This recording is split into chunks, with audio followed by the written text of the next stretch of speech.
Hi there, Dr. Kafferly here. It's good to see you again, and welcome to Coffee Chat.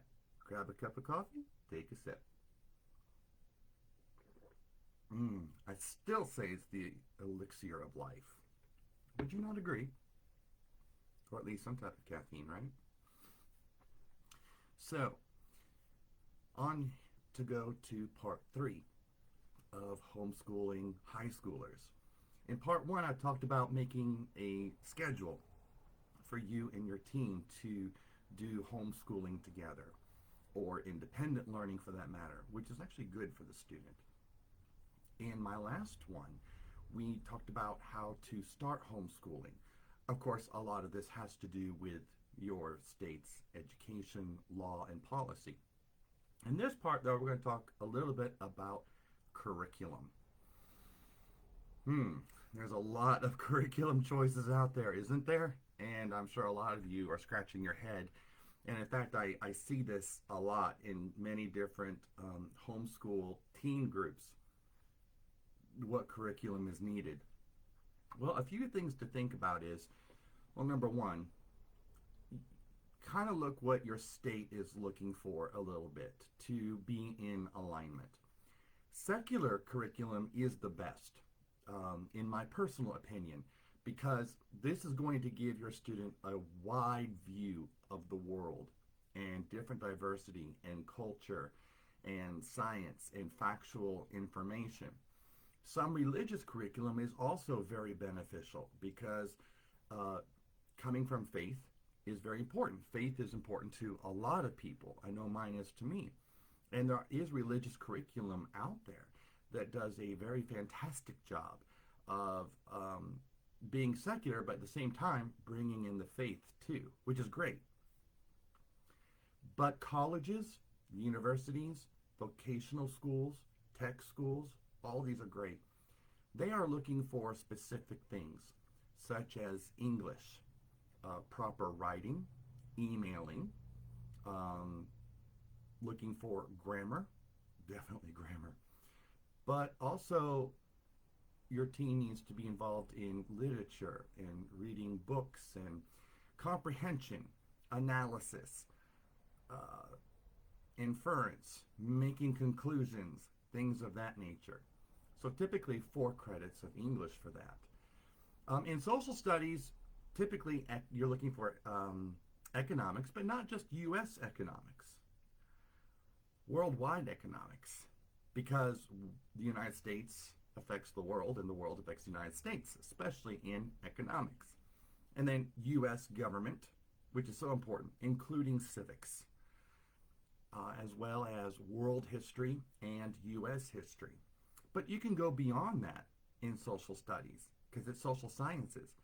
Did you know that comparative world religion, psychology, philosophy, social and criminal justice are also part of social studies and can be used as the social studies credit?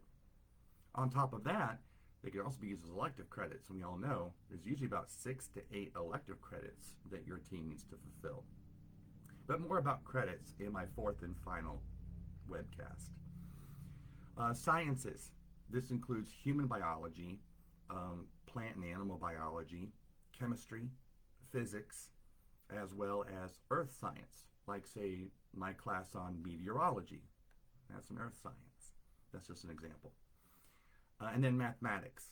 Typically, they're looking for at least pre-algebra, algebra 1, geometry, and algebra 2. Now, you can go to higher math if your student's already completed that, of course. But those are the basics we're looking for. And then also a health credit, which could also be like physical education, which is something you could do with your kid, your teen, outside, outdoors, running, exercises, things of that nature. Or you can get a textbook on health. And then a fine arts credit. That could be, going to see a play, drama, or art appreciation curriculum, or making any type of art, or music for that matter. So if they have a hobby in music or whatever, or already taking music lessons or art lessons, that can be counted as a credit. You just have to have a record of all these things, a portfolio. And having a portfolio is so important for every subject. Number one, it proves that your student is indeed learning to your school board and state. But number two, some colleges and universities might want to take a look at it. So it's important to have that. So you can get a curriculum from almost anywhere. There are so many sources available. And they're all terrific. They're all great. But Outschool, where I teach, is a slightly different. Because as a parent, you are legally and technically responsible for being your teen's teacher. However, you're going to come across subjects that you're not sure how to teach. And you don't want them just to have the textbook and you all try together to figure things out. At Outschool, there's so many teachers and so many classes. There's so many different classes on criminal justice, so many different classes on psychology. And a lot of times, there are semester classes, like say a 9, 10, 11, 12, or 13 or 16 week class on Outschool. In many cases, those can count for one full credit, a whole year credit. Yeah. We look at credits not so much by time, but by what is learned. And that can always be stretched out or put together. So curriculum on Outschool is a great, great resource that you really should tap into. These teachers are experienced in the subjects that they teach. And they're good teachers. They're experienced at teaching as well. So you can put together your own curriculum by using Outschool classes. Live online classes that meet once, twice a week, or sometimes every day of the week. There are also flex classes available where everything's done asynchronously through the Outschool classroom and there's videos posted and stuff. So there's a multitude of ways to do curriculum, especially on Outschool. Plus, on top of that, there are also teachers like me who, on top of their semester classes or short classes, do private one-on-one teaching or tutoring with a complete academic homeschool for high school class divided into semesters. For instance, I have an advanced and accelerated 9th and 10th grade combined full curriculum high school class for academics. First semester and then second semester. And then I have a combined 11th and 12th grade class the same way. First semester, second semester. So that's finishing high school within 2 years with all the very important and necessary information they need in academics. And when I say academics, I mean English, social studies, sciences, and mathematics. And then students can take all kinds of different elective courses on Outschool, or you can combine some Outschool classes with other curriculum you have found that's free or bought and do them together. So finding curriculum isn't quite as hard as it used to be. It's really opened up a lot since homeschooling has opened up quite a bit across the country. So check out Outschool, check out my profile, check out my classes, check out other teachers' classes, because when you sign up for a no obligation free account on Outschool, you also get a $20 credit towards your teen's very first class. And then a lot of teachers also offer promo codes for discounts on the classes too. So that's the basics of curriculum. Keep it diverse. Keep it open. Let your teen do some research and come to their own conclusions and help them how to learn. Not just learning, but how to learn. And classes on Outschool do that as well. I know in my classes I do that for my students. I help them learn how to learn, basically.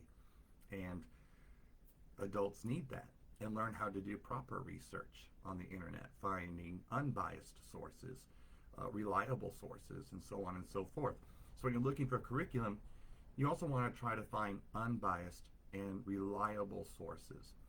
And Outschool mandates that teachers have secular, unbiased classes to teach.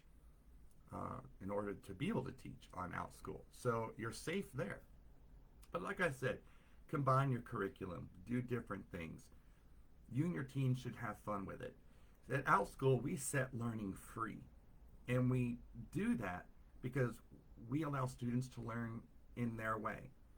And we make adjustments as needed for each individual student because differentiated instruction and differentiated assessment is so very important because all students learn in different ways.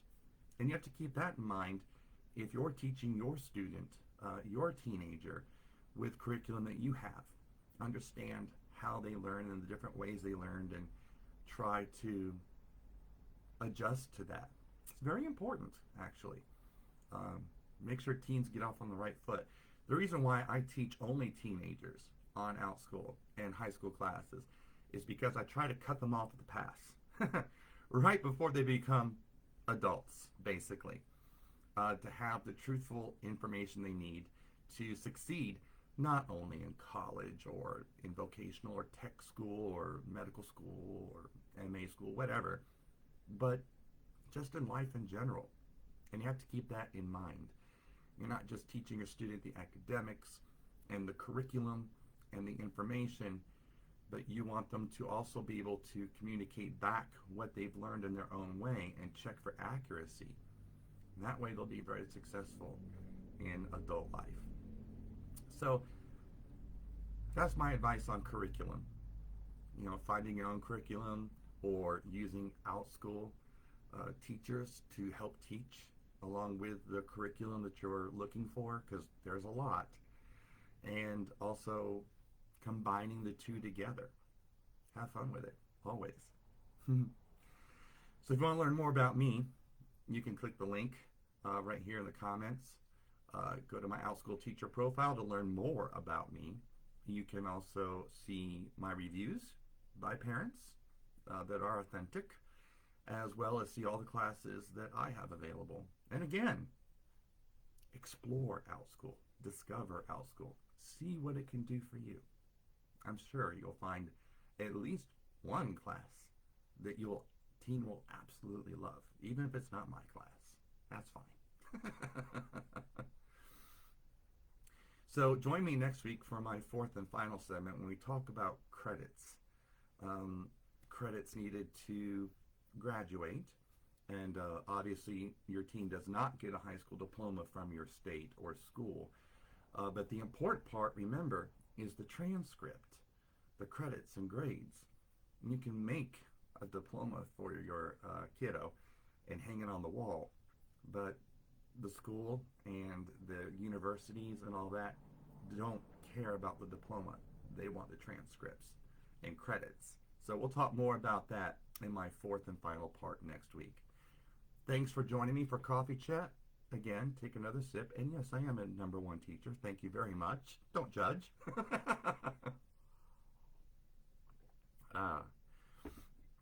With great respect and with great kindness, I welcome you all, parents and teens, with all my heart. Namaste, and have a great, great week. And again, remember, set learning free. Bye for now.